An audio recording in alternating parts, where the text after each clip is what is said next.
अब मैं सबसे पहले अपनी पार्टी के संबंध में ये कहना चाहूंगी कि हमारी पार्टी ये चुनाव आपके राजस्थान प्रदेश की अधिकांश विधानसभा की सीटों पर अकेले अपने बलबूते पर ही पूरी तैयारी व दमदारी के साथ लड़ रही है। अर्थात हमारी पार्टी ने इस चुनाव में यहाँ किसी भी पार्टी के साथ किसी भी प्रकार का कोई भी चुनावी समझौता आदि नहीं किया है। इसके साथ ही हमने बीएसपी से जुड़ने की तादाद को ध्यान में रखकर फिर उसी अनुपात में ही यहाँ सर्व समाज के लोगों को टिकट भी दिए हैं। लेकिन अब मैं इस हो रहे विधानसभा आम चुनाव में आप लोगों का ध्यान अपनी पार्टी बीएसपी को कामयाब बनाने के लिए कुछ जरूरी बातों की तरफ दिलाना चाहती हूँ। और इस संबंध में सबसे पहले मैं आप लोगों को ये कहना चाहूंगी कि अपने देश को आजाद हुए व भारतीय संविधान को भी लागू हुए अब यहाँ बरसों बीत चुके हैं और इस लंबी अवधि में केंद्र व आपके प्रदेश में भी यहाँ विभिन्न विरोधी पार्टियों की सरकारें रही हैं। लेकिन दुख की बात यह है कि इस दौरान यहाँ सभी विरोधी पार्टियों की रही सरकारों में आपके प्रदेश सहित पूरे देश में भी सर्व समाज में से विशेषकर दलितों, आदिवासियों, पिछड़े वर्गों, मुस्लिम व अन्य धार्मिक अल्पसंख्यकों के साथ साथ गरीबों, मजदूरों, किसानों, व्यापारियों एवं अन्य मेहनतकश लोगों का भी पूर्ण रूप से विकास व उत्थान आदि नहीं हो सका है, जिनकी सरकारों की नीतियों व कार्यशैली को अब इन्हें और ज्यादा आजमाने की जरूरत नहीं है। और इस मामले में खासकर मैं दलितों, आदिवासियों व अन्य पिछड़े वर्गों के लोगों को ये भी बताना जरूरी समझती हूँ कि इन्हें परम पूज्य बाबा साहब डॉक्टर भीमराव अंबेडकर के कड़े संघर्ष एवं अथक प्रयासों से भारतीय संविधान के तहत मिले कानूनी अधिकारों में से खासकर सरकारी नौकरियों में जो आरक्षण की ये सुविधा मिली है, तो उसे भी यहाँ शुरू से ही इन वर्गों के प्रति हीन व जातिवादी मानसिकता रखने वाली सभी विरोधी पार्टियों की रही सरकारें प्रभावहीन बनाने में तथा इसे अब धीरे धीरे खत्म करने की भी पूरी कोशिश में लगी हुई है। यही मुख्य वजह है कि देश में आजादी के बाद व शुरू में केंद्र व अधिकांश राज्यों में भी काफी लंबे समय तक सत्ता में आसीन रही कांग्रेस पार्टी ने और अब पिछले कुछ वर्षों से केंद्र एवं काफी राज्यों में भी बीजेपी व अन्य विरोधी पार्टियों की रही सरकारों ने इनका ये आरक्षण का कोटा अभी तक भी पूरा नहीं किया है। पदोन्नति में आरक्षण को तो इन्होंने मान्य कोर्ट की आड़ में काफी हद तक खत्म ही कर दिया है। और आप लोगों को मालूम है कि पदोन्नति में आरक्षण SC ST वर्गों के लोगों को पूर्व की तरह मिलता रहे, तो इसके लिए हमारी पार्टी ने, जब मैं मेंबर पार्लियामेंट थी पार्लियामेंट में, तो हमारी पार्टी ने, तो उस समय केंद्र में कांग्रेस पार्टी पावर में थी, बीजेपी अपोजिशन में थी, तो हमने कांग्रेस पार्टी की सरकार को ये कहा कि SC ST वर्गों के लोगों को पदोन्नति में जो आरक्षण है वो मिलते रहना चाहिए, लेकिन कोर्ट ने खत्म कर दिया है। इसलिए कांग्रेस की जिम्मेवारी बनती है कि आप इसके लिए तो आप बिल लाएं, संविधान में अमेंडमेंट करें, बिल लाएं और दोबारा से इन लोगों को ये सुविधा देनी चाहिए। लेकिन उस समय कांग्रेस ने बीजेपी की मिली भगत से यानी कि बिल तो ले आए लेकिन पदोन्नति में आरक्षण की व्यवस्था नहीं की और बिल को पास, दोनों की अंदरूनी मिली भगत के तहत ये बिल पास नहीं हो सका। और पदोन्नति में आरक्षण आज SC ST वर्गों के लोगों को पूरे देश में ना के बराबर मिल रहा है। ऐसी शर्तें रख दी कोर्ट ने कि अब आपको इसका ज्यादा लाभ नहीं मिल पा रहा है। और इस मामले में लगभग यही खराब स्थिति हमें यहाँ आपके राजस्थान प्रदेश में भी देखने के लिए मिल रही है। इसके साथ ही अब इन वर्गों के लोगों को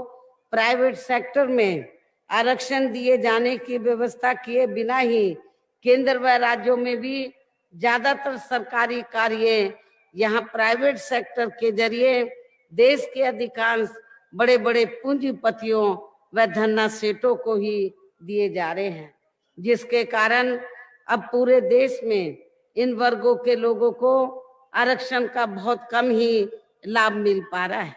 और इससे अब पूरे देश में दलितों व आदिवासियों के साथ साथ अन्य पिछड़े वर्गों को भी काफी ज्यादा नुकसान हो रहा है। जबकि अन्य पिछड़े वर्गों के लोगों को ये भी मालूम होना चाहिए कि इन्हें मंडल कमीशन की रिपोर्ट के तहत आरक्षण की ये सुविधा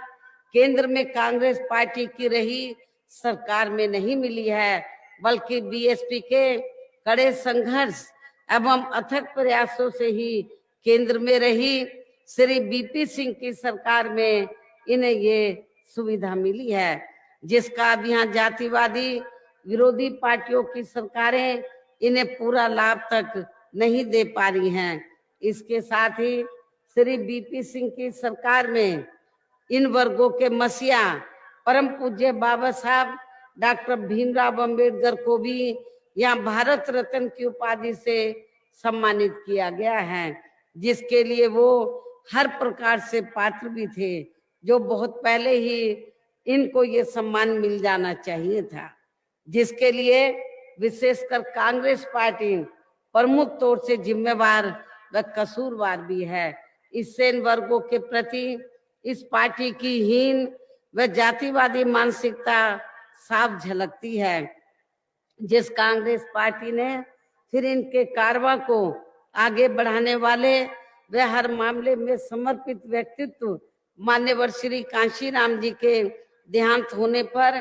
केंद्र में रही इसी कांग्रेस पार्टी की सरकार ने इनके आदर सम्मान में एक दिन का भी राष्ट्रीय शोक घोषित नहीं किया गया था। यहाँ मैं इन वर्गों के मामले में ये भी कहना चाहूंगी,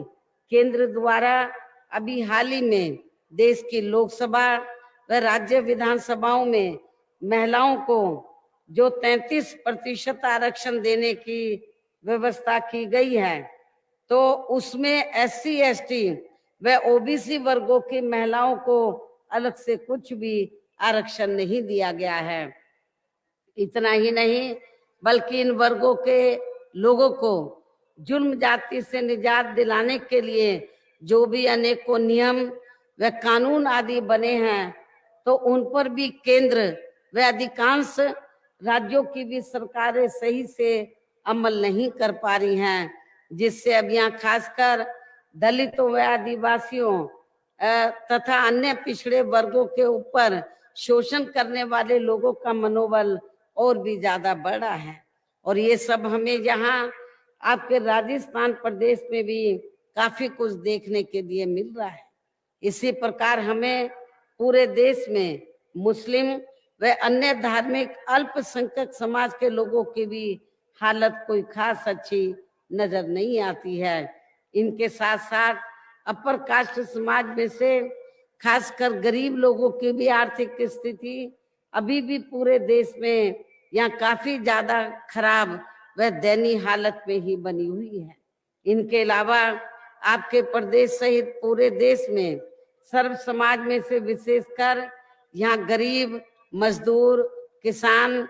कर्मचारी, छोटा व्यापारी एवं अन्य मेहनतकश लोग भी अपनी विभिन्न समस्याओं को लेकर अभी भी हमें काफी ज्यादा दुखी ही नजर आते हैं।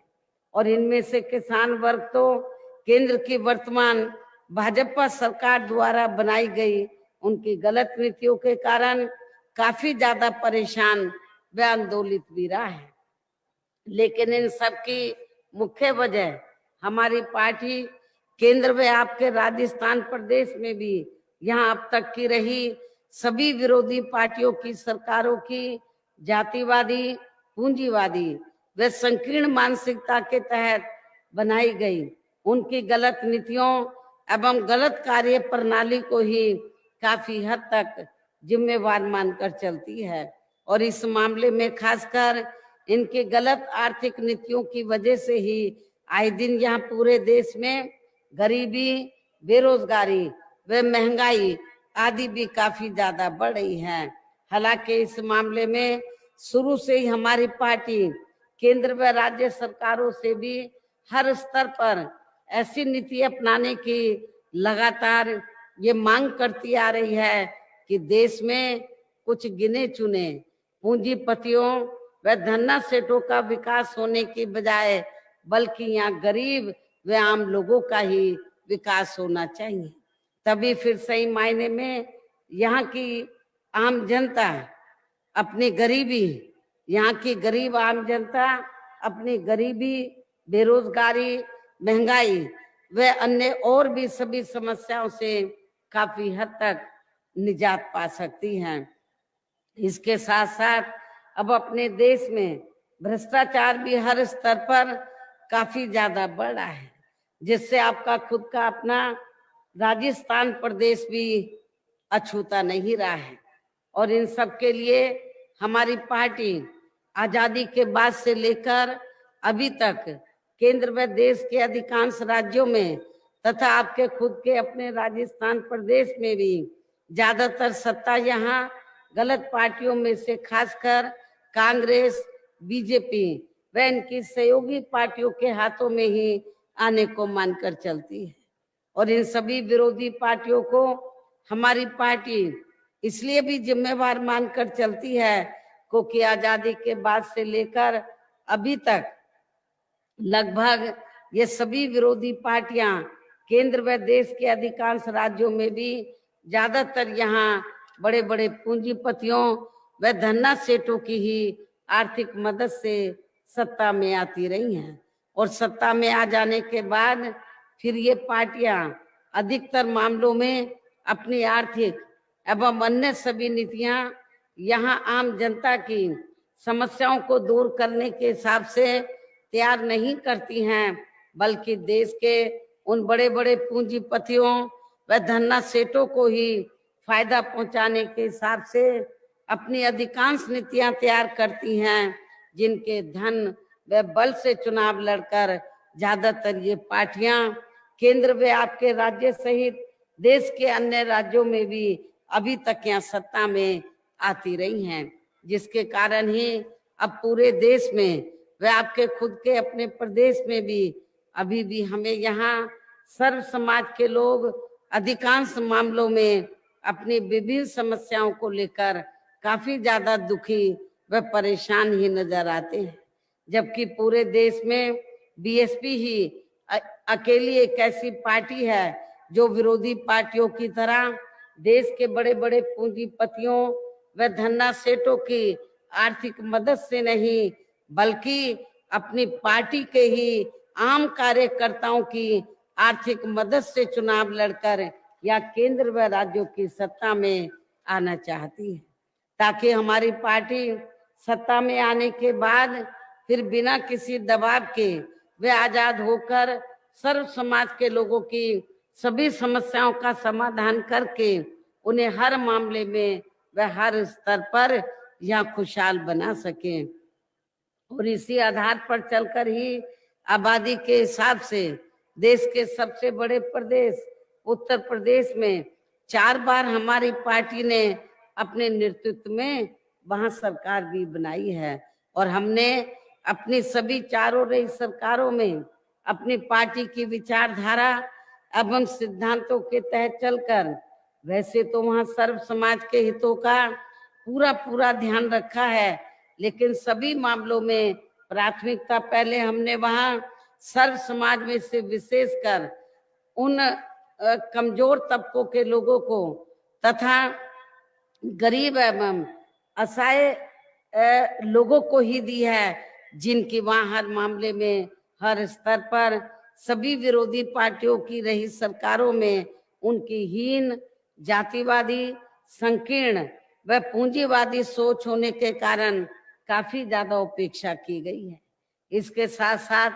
हमने उत्तर प्रदेश में गरीब एवं बेरोजगार लोगों को दूसरी पार्टियों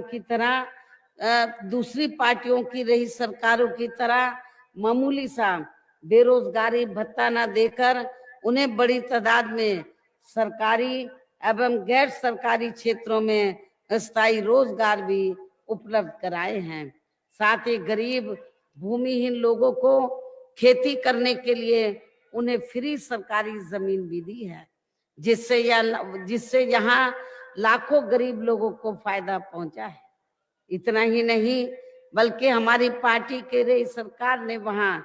गरीब आवासहीनों के सरकारी खर्चे से पक्के मकान भी बना कर दिए हैं। ऐसे अनेकों जनहित के फैसले लिए हैं। इसके अलावा हमारी पार्टी की रही सरकार ने वहां विभिन्न क्षेत्रों में लगे लोगों के साथ साथ छात्रों, युवाओं, महिलाओं व बुजुर्गों आदि के हितों में भी अनेकों महत्वपूर्ण व ऐतिहासिक कार्य किए हैं, जिनसे उन्हें काफी ज्यादा लाभ पहुंचा है और जिनकी अब नकल दूसरी पार्टियां भी कर रही हैं। साथ ही हमने उत्तर प्रदेश में सर्व समाज के लोगों के ऊपर किसी भी प्रकार की कोई भी जुल्म, जाति आदि भी नहीं होने दी है। इतना ही नहीं बल्कि हमारी पार्टी की रही सरकार ने यहाँ अपने देश में दलित एवं अन्य पिछड़े वर्गों में समय समय पर जन्मे हमारे महान संतों, गुरुओं व महापुरुषों में भी खासकर महात्मा ज्योतिराव फूले, छत्रपति शाहू जी महाराज, श्री नारायण गुरु, बाबा साहब डॉक्टर भीमराव अंबेडकर एवं मान्यवर श्री कांशीराम जी आदि को भी विभिन्न रूपों में पहली बार वहां पूरा आदर सम्मान दिया है, जिन्हें विरोधी पार्टियों के लोग अभी तक भी आसानी से पचा नहीं पा रहे हैं। इस प्रकार से उत्तर प्रदेश में हमारी पार्टी ने अपने सभी चारों रहे शासन काल के दौरान वह हर मामले में व हर स्तर पर सर्व समाज के लोगों को काफी बेहतरीन सरकार दी है। और यदि आप लोग भी यहाँ अपने राजस्थान प्रदेश में आम जनहित के व खासकर कमजोर एवं उपेक्षित वर्गों के हितों में ऐसे ही कार्य करना चाहते हैं, इसके साथ ही आपके प्रदेश की जनहित से जुड़ी जो भी यहाँ स्थानीय समस्याएं हैं तो उन्हें भी दूर करना चाहते हैं, तो फिर आप लोगों को भी उत्तर प्रदेश की तरह ही अपने राजस्थान प्रदेश में भी अपनी पार्टी को हर मामले में मजबूत बना के यहाँ अपनी खुद की सर्वजन हिताय व सर्वजन सुखाय की नीतियों पर आधारित सरकार बनानी होगी, जिसके लिए अब आप लोगों को यहाँ अपने राजस्थान प्रदेश में विधानसभा के लिए हो रहे आम चुनाव में अपनी पार्टी का बेहतर रिजल्ट लाना होगा। और इसके लिए अब आप लोगों को वोट पड़ने तक यहाँ की सत्ताधारी पार्टी व अन्य सभी विरोधी पार्टियों के साम दाम दंड भेद आदि अनेकों हथकंडों से भी जरूर सावधान रहना है। और इस मामले में खासकर कांग्रेस व अन्य विरोधी पार्टियां सोशल मीडिया आदि के जरिए मेरी आवाज में व हमारी पार्टी के अन्य वरिष्ठ पदाधिकारियों की भी आवाज में काट छांट करके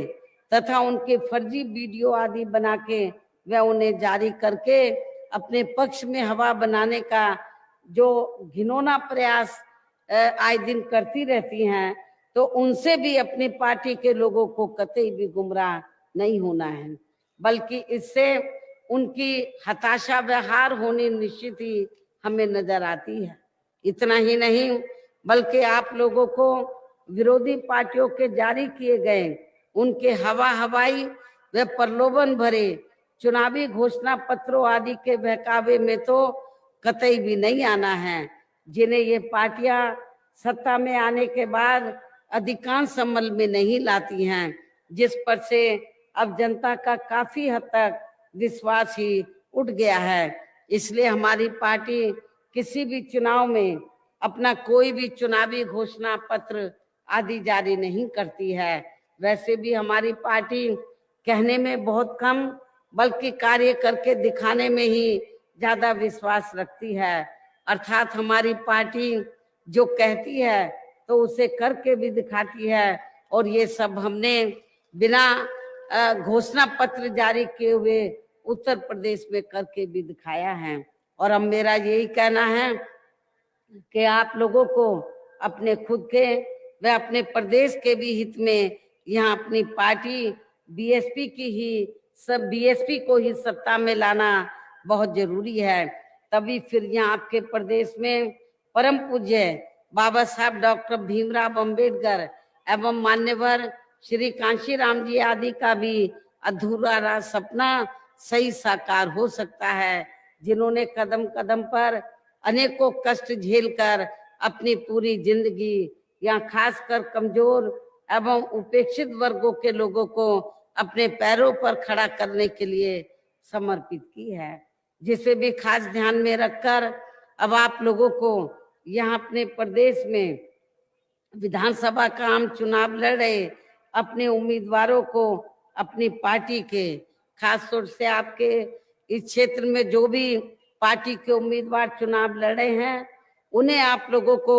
बीएसपी का जो चुनाव चिन्ह हाथी है, हाथी चुनाव चिन्ह के सामने वाले बटन को दबा के